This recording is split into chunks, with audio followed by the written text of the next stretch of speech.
Welcome to Jason Mitchell Outdoors Television. Join us as we showcase some of the greatest hunting and fishing opportunities across the Midwest.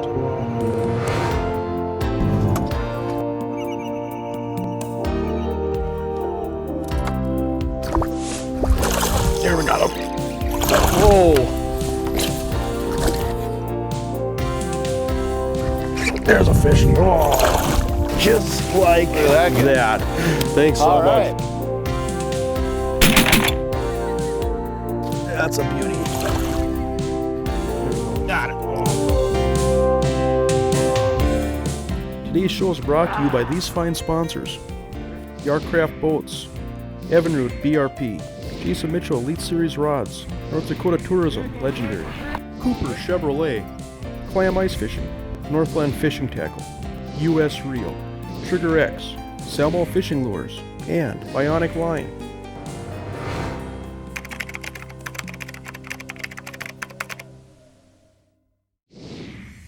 Follow Jason Mitchell Outdoors online at jasonmitchelloutdoors.com or become a fan on Facebook. There we go. You got him, Jason? Yep, I sure do. Boy, that fish Let me grab the net. smacked it with a little bit of ambition.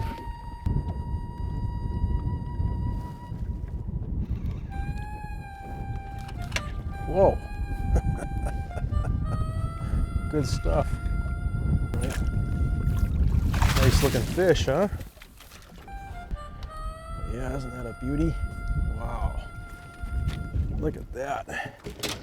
Welcome to this episode of Jason Mitchell Outdoors. I tell you what, growing up, I grew up in western North Dakota in the town of Minot, and so I spent a lot of time fishing Lake Sakakawea, and at that time, especially in the 80s, Lake Sakakawea is known across the country for producing some of the biggest walleyes around. It was the place to go back then if you wanted to catch an 8-pound walleye. Since then, Lake Sakakawea has had really great fishing and not so great fishing, depending on the water levels. And typically, as the water rises, great fishing opportunities abound. When the water drops, fishing declines. And I tell you what, right now the water's up and the walleye fishing is really coming back, and it's really getting good. And it's really starting to get a lot of attention from anglers from across the country. Matt, what are some of the general patterns you're seeing out here? There's a lot of different types of structure, but if you just give people just a handful of tips as far as how to attack such a big piece of water.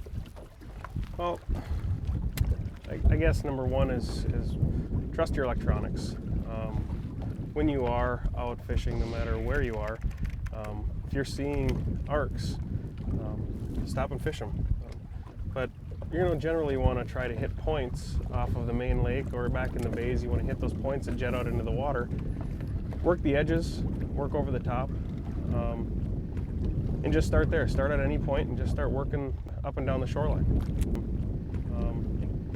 Is it a general rule of thumb as well that a lot of the best points day in and day out intersect or come out into the old river channel or into an old creek channel where you have that deep water close by? Yes, if they have a place to escape to deep water, as they're up feeding on top of the bars or the points, giving them a place to escape and go deeper.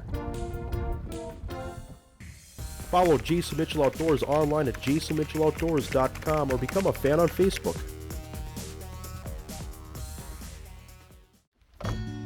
Yeah, he's on. Got him? Yep.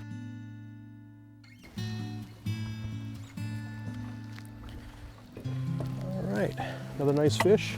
Yeah, it feels good. What a beautiful day out here, huh? I don't think you could have ordered a better day.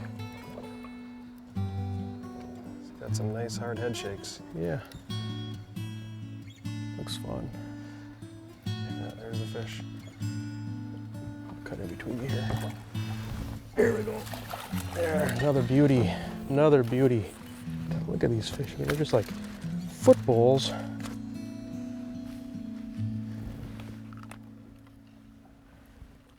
Wow, look at that. Isn't that just a nice, fat, healthy fish? You know, and historically, Lake Sakakawea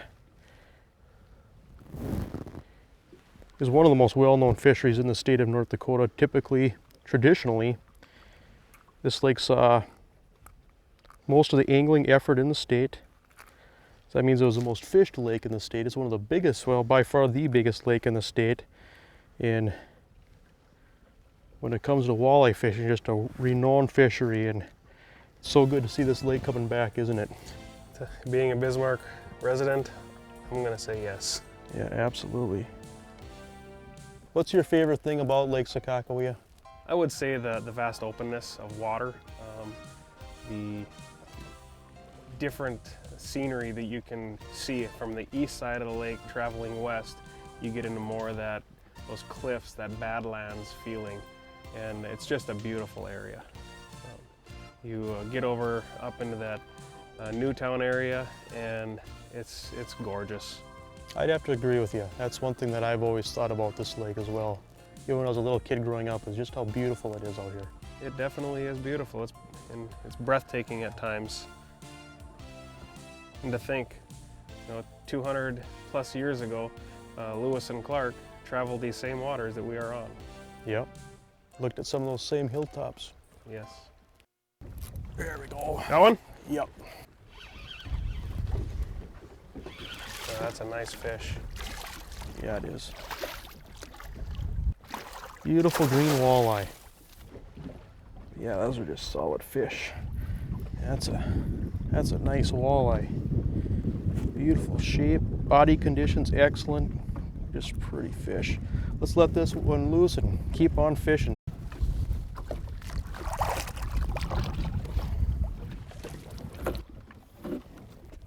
There's another one. You got him, Jason? Yeah, I sure do. Missouri River Gold, huh?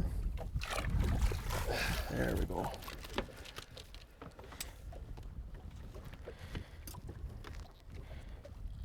This tactic that we're doing today is pretty typical on these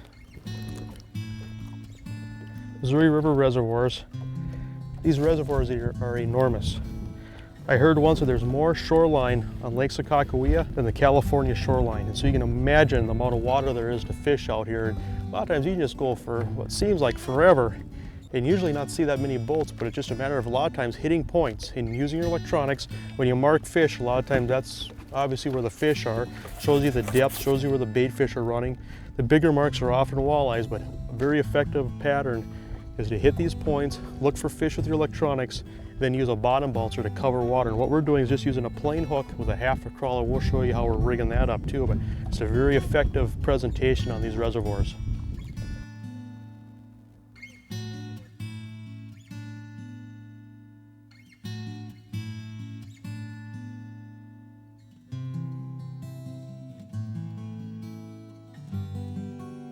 Oh, there we got one.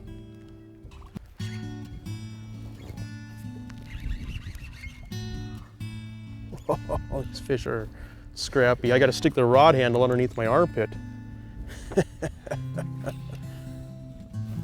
Another nice walleye. Look at that beautiful fish out there.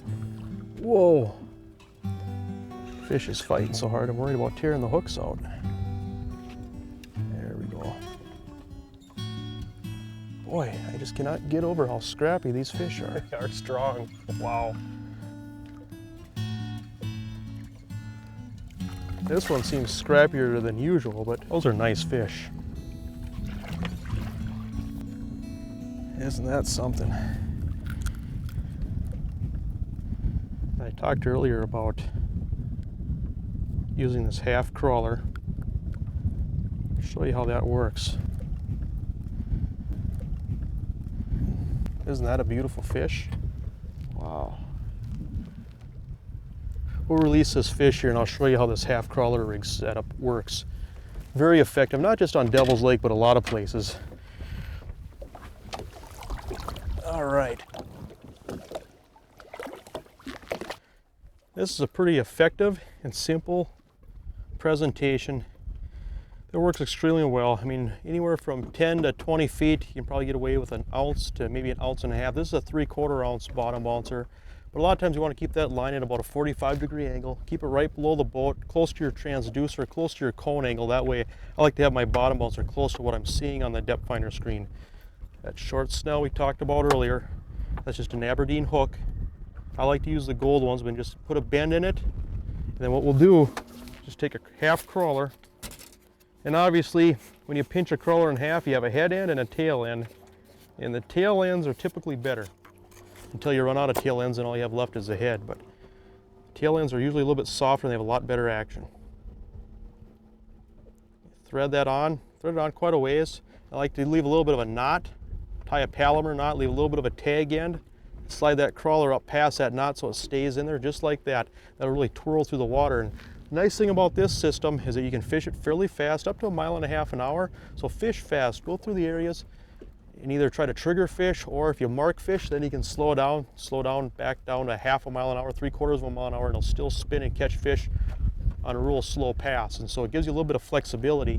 And so you get that period of time where you got to cover water to find fish, but they're not quite hitting spinners yet. That half crawler is really, really effective. Here's a fish. There we go. These fish aren't slouches. They're hitting it pretty aggressively. These fish do not want to come up, do they? There he comes, starting to come.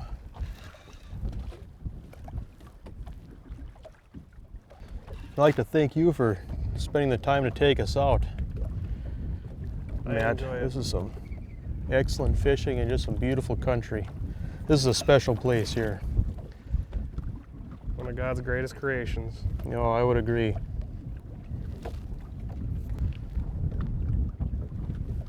Oh, nice fat fish, huh?